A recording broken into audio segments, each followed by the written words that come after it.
F1 rookie sprint cancelled. Trouble for Audi. All this and more on the traffic report.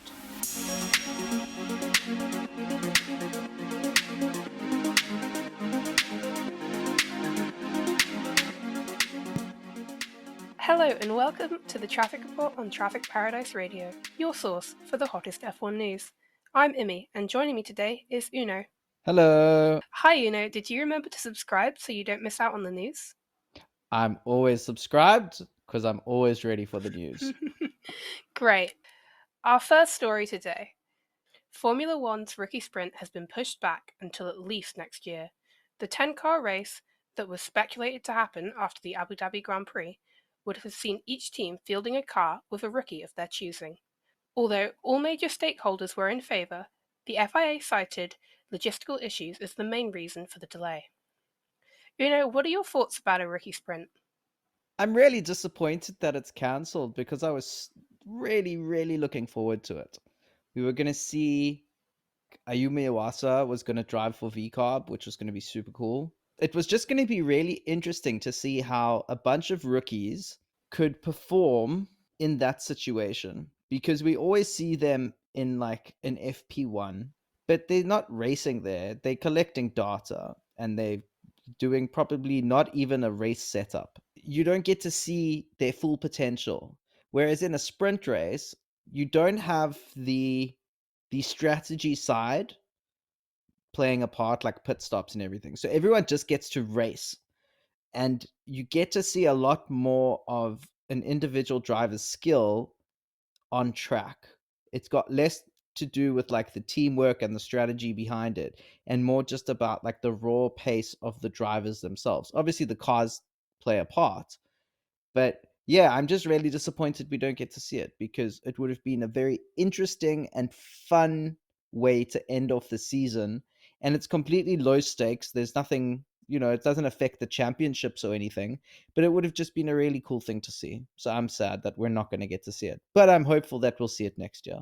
I always love to see a new face, and I think it would have been a really good opportunity for drivers like Ayamu, who wouldn't really have that opportunity to be in the car because there's so many other Red Bull juniors coming through. He could have this sprint race as a chance to really make his mark and make an impression. Like Liam Lawson benefited from having that time in the F1 car. Oliver Behrman benefited from having that time in the F1 car, and that just happens because of luck, really. So having this sprint race, I think, gives more drivers chance to have time in an F1 car in a race setting to really show what they can do. I think that would be really valuable. But then again, if and I mean, I don't think it would be hard to put on, but obviously I'm not the one putting it on. So if it was like there were lots of logistical issues, I'd rather it wait a year and be really nice and good and polished than happen this year and be a bit of like a clusterfuck. Yeah, the logistics side I'm a bit confused by because all the teams, all the cars, all the drivers, or most of the drivers, I would assume, would have been there anyway. Because Yeah. F1 and F2 are both having races that weekend. They would have done it, I think, on the Monday. And the teams are staying anyway to do testing after that. So, everyone's there. I would imagine it's got more to do with like personnel. So they would have to have more people on track to sort of, they'd need stewards, they'd need marshals, they'd need that aspect of stuff maybe wasn't 100% sorted out. And that's why they decided not to do it because logistically speaking, everyone and everything is already there. So it's not like it would have cost more money to ship things in. And if the drivers wreck the car, well, it's only one car and it's the end of the season. So it doesn't matter. It's not going to eat into anyone's budget or whatever. So yeah, I'm not quite sure why they decided not to do it, but I do hope that they are committed to doing it again next year. I just hope we don't have to wait until the end of next year for it. That's my only concern. I would be very happy if they gave them like this year's car and said go race it, in a sprint like early in the season. I think that would be a lot more exciting because also then any teams who are looking for another driver for 2026, they'll have at least one sprint race of experience that they can look at amongst these 10 drivers and say, gee, this person did very well in this situation, maybe we should give them a shot.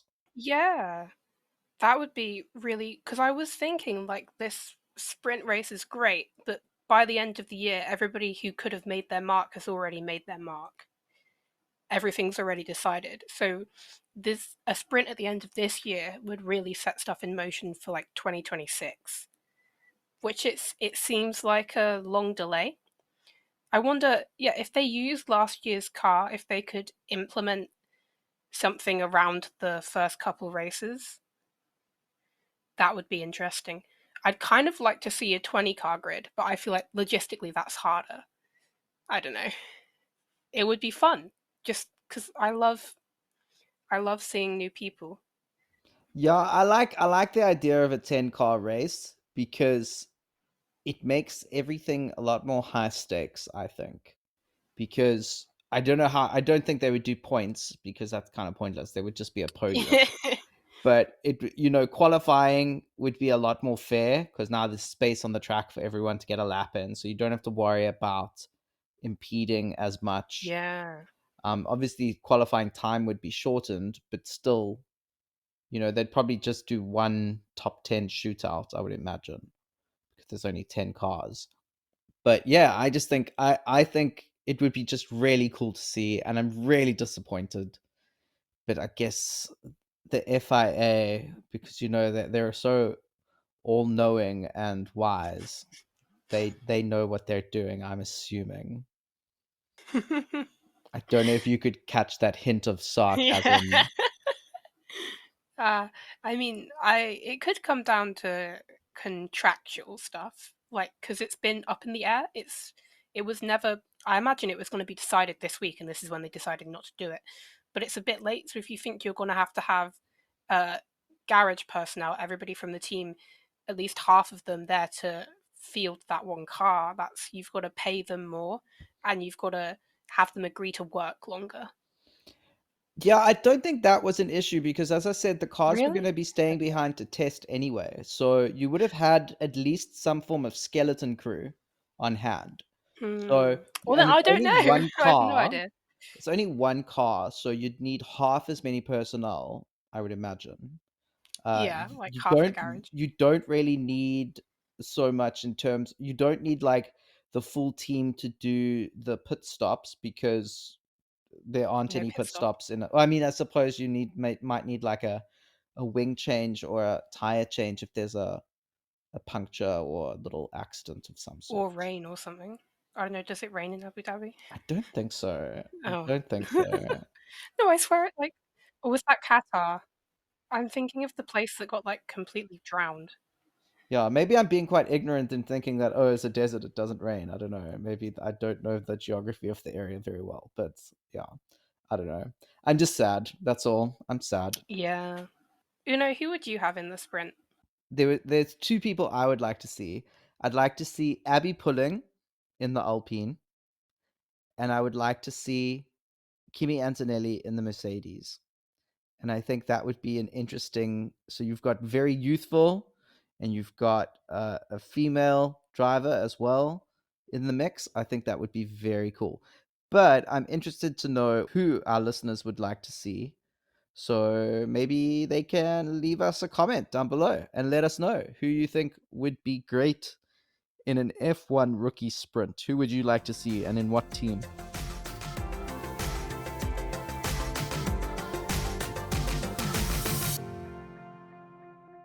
Now to Alpine. It appears that financial issues were the main cause of ending the engine partnership with Renault.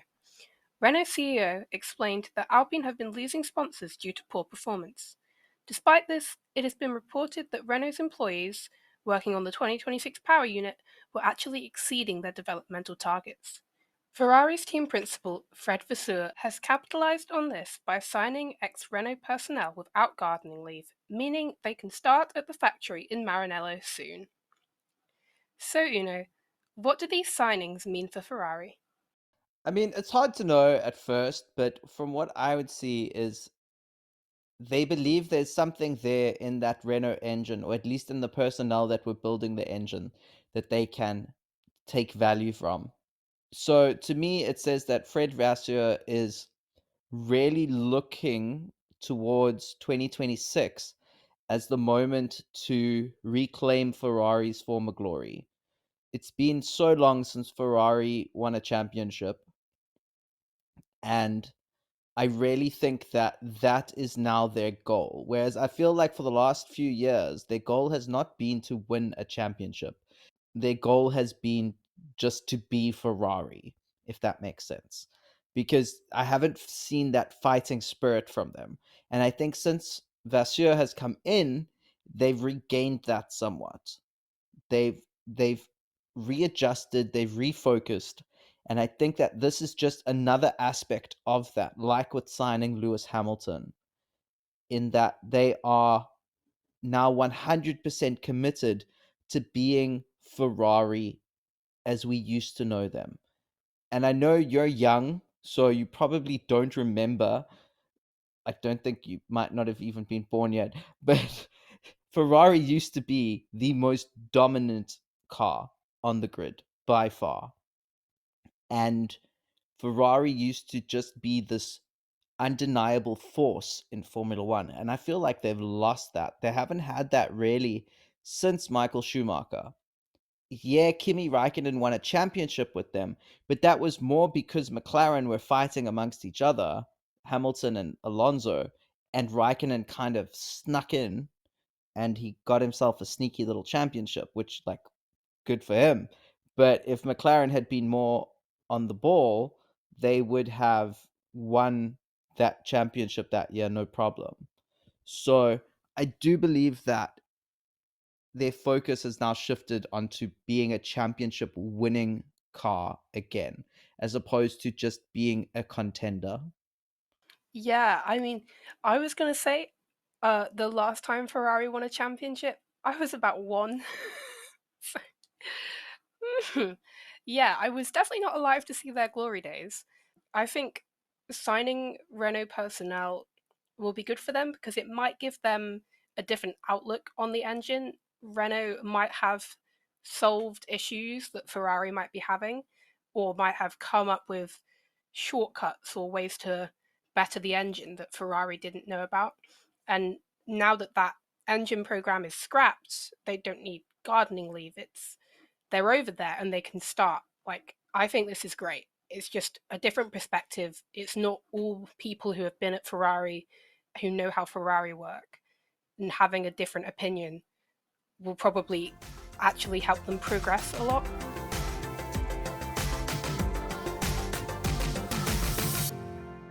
According to James Vowles, Mercedes have done an exceptional job with their 2026 engine. He expects there to be a power unit disparity not currently seen in the field. The optimism around Mercedes doesn't stop at Williams. It's highly likely Alpine will be picking them as their engine provider when they transition to a customer team.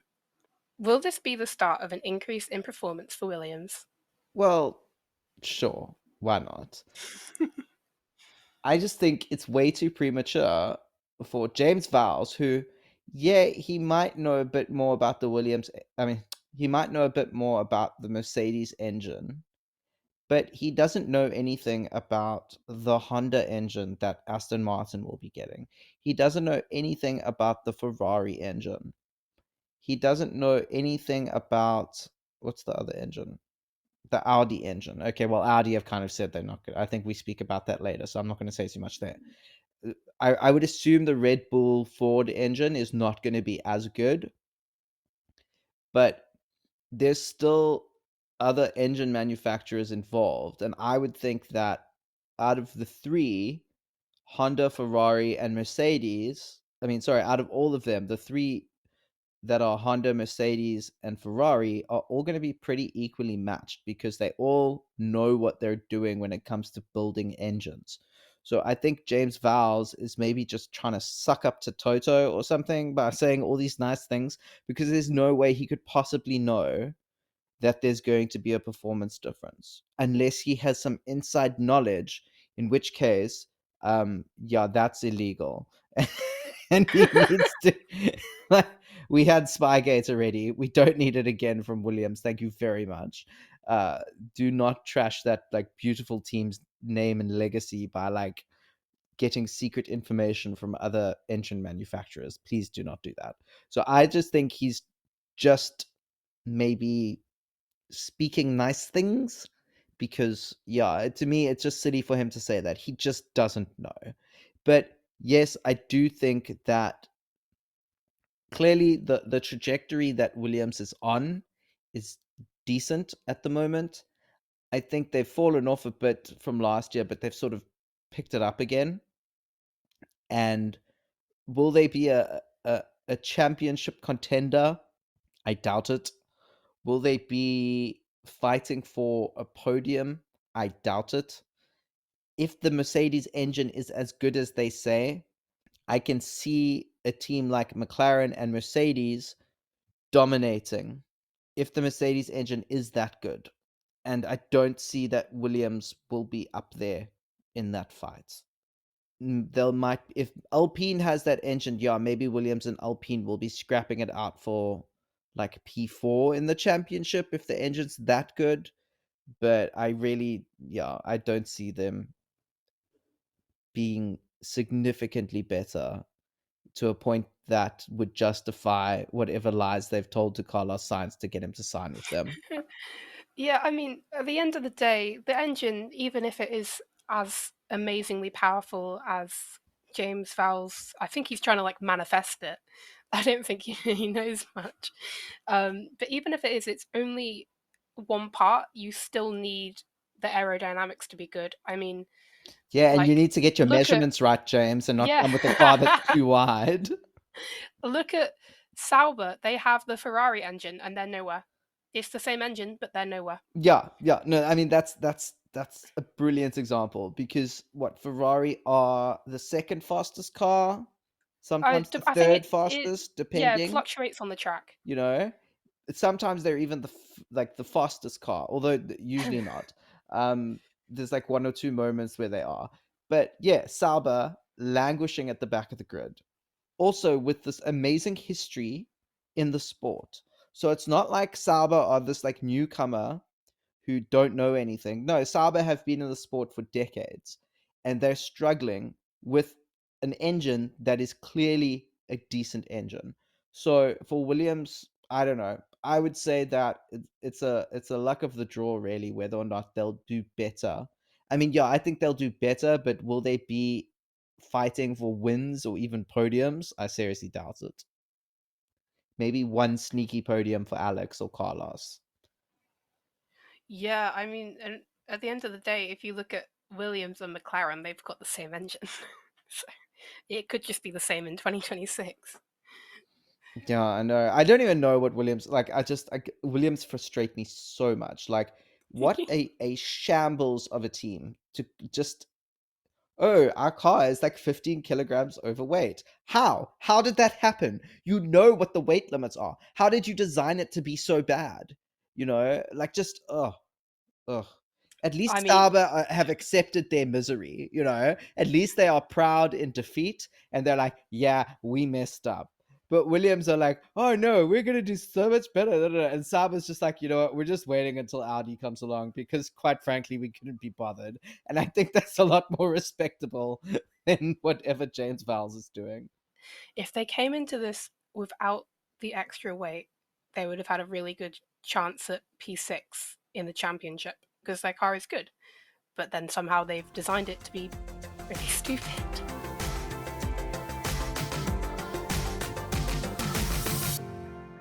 Continuing talks around 2026, Mattia Binotto, Audi's newly appointed Chief Technical Officer, has said that the incoming team will likely face an engine deficit. This is because they will be facing a steep learning curve, as well as being in competition with teams that have been manufacturing engines for decades. However, they are optimistic that any gap can be recovered and that they will eventually become competitive. Uno, what could this mean for Nico? I think Nico's screwed. Yes, I think he's me going too. to regret his decision. And I think that Oh, that podiumless curse is going to continue. yeah, I remember everybody being like, "Oh, he signed for Audi. He's gonna get a podium." He's not going to get a podium. It seems unlikely given their what they're saying about their car for the next well, for 2026. He's definitely not going to get anything next year, that's for sure. Oh, God, no. But I think he kind of put that into his calculations when he decided to move. But yeah, it's just yeah, I don't have faith in that team right now. I think there is unlikely to be a an amazing turnaround within a few years at that team. So he's probably not going to get anywhere. Very sad, but nothing we can do Yeah, about it's it. very depressing. Yeah, he's only got a couple years left, being realistic, and if Audi aren't there in 26, which they probably won't be, done for. Yeah, I also think maybe you know what we can all say like, oh, like I can't believe he doesn't have a podium. He's so good, but if he was that good, teams would have signed him. Like to be Yeah, blunt, there is you that know, aspect. like I don't mean to be mean, but he will end his career without a podium and without really having made much impact on the sport, which is very sad because he's been there for so long.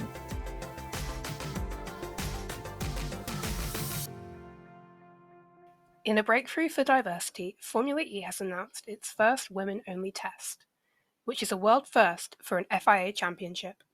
Up to 22 drivers will test the Formula's latest car with a goal of promoting diversity and equality in motorsport. The Gen 3 Evo race car is reportedly 30% faster than current F1 cars. Andretti FE have announced Chloe Chambers and Nerea Marti as their drivers for the test. Others rumoured to take part include reigning F1 Academy champion Marta Garcia, current championship leader Abby Pilling, and F3 driver Sophia Florsch. Uno, who would you like to see in this test? Okay, so obviously I would like to see Amna Al-Khabaisi. I'm not gonna lie. Yes, Everyone knows that I love her. I'm pretty sure she did an FE test back in 2018. Okay, I saw a picture of it. I know that's that was a like while a ago, but lifetime ago. Uh, I just thought it was interesting. yeah, or her sister. That could be cool. Yeah. They both have to leave F1 Academy at the end of the year, so it would be nice for them to go on to another series like that. Alternatively, I think it would be cool to see oh gosh, who's the Ferrari lady? Maya Vuk? Vuk? I don't Yeah, know. Maya Vuch. Yeah, it would be nice to see her go for it because I think she's quite good as well.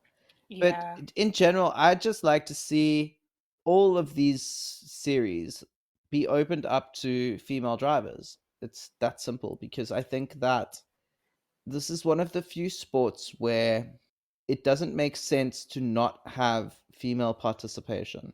It just doesn't. And the more that female drivers are given the opportunities, the more likely they are to get into these top tier series and to be able to really challenge the male drivers for positions, you know? And I just hope this is sort of the hope of F1 Academy is that these doors will open up for them. So I don't actually care who is there. I just care that they are there, if that makes sense. Yeah, I think this is definitely a step in the right direction. It's just the fact that this is the first time that this has happened in an FIA championship is mad to me. But the fact that this is the first means hopefully it's going to be the first of many.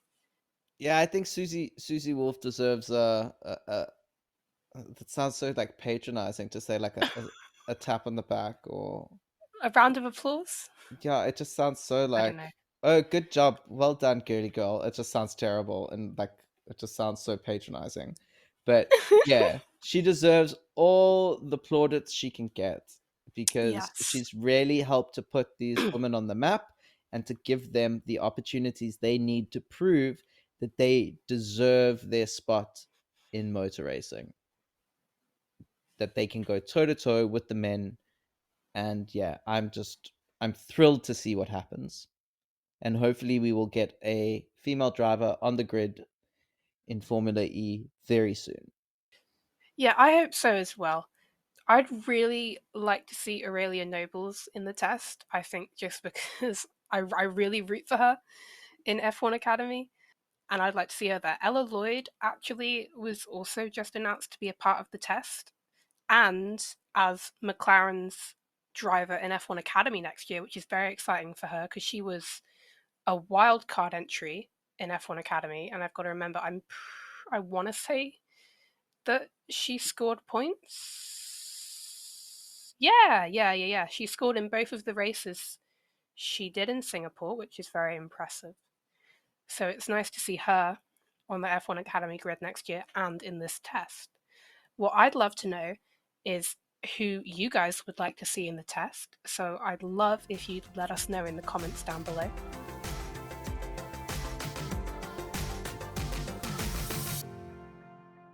Finally, LEGO fans, it's time to get excited. F1 Insider has leaked the F1 LEGO Speed Champions lineup. Each set will cost around €26, with each team being represented. Uno, will you be buying any? Yes, Immy, I'm so excited. I'm gonna buy like 10 Yuki Tsunoda Formula One cars, and I'm gonna build them all and decorate my room with them. It will be very exciting. And then I will be poor, and I will not be able to afford food, but it's fine. I will have 10 Yuki Tsunoda Lego V-Carb cars surrounding me, so I will be happy and content. Dude, I'm so worried they're going to pick the more popular driver to be on the car and there won't be variants. And then I'll look at the McLaren and I'll see a number 4 and not a number 81. I must actually see how did they do the other ones, because I've never bought a Lego car. I I'm don't know. curious to see what number they put. Wait, let me Google it quickly. Go on the Googles. I mean, I think Yuki would Go be on the on the car. Googles. How old are you? Yeah. Are you 85?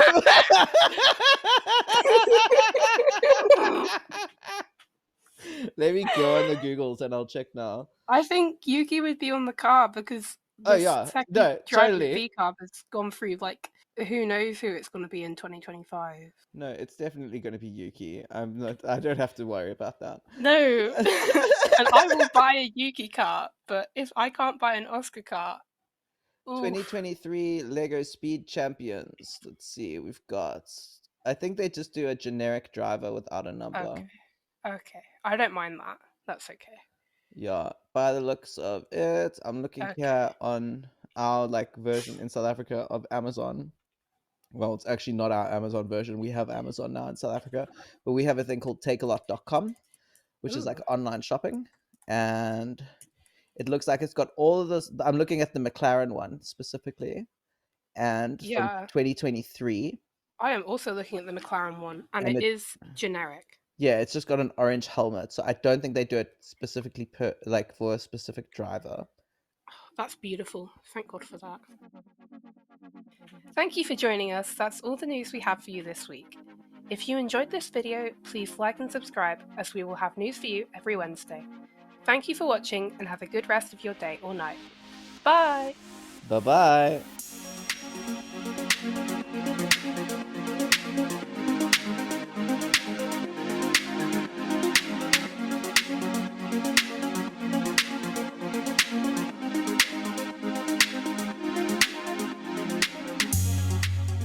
Yeah, I didn't. Sorry, my mind drifted. I didn't hear what you actually said there. I'm sorry. I do that all the time, to I be was honest. thinking about Ryan Reynolds and Deadpool and how he could use some of that Dude. Deadpool money to save Alpine.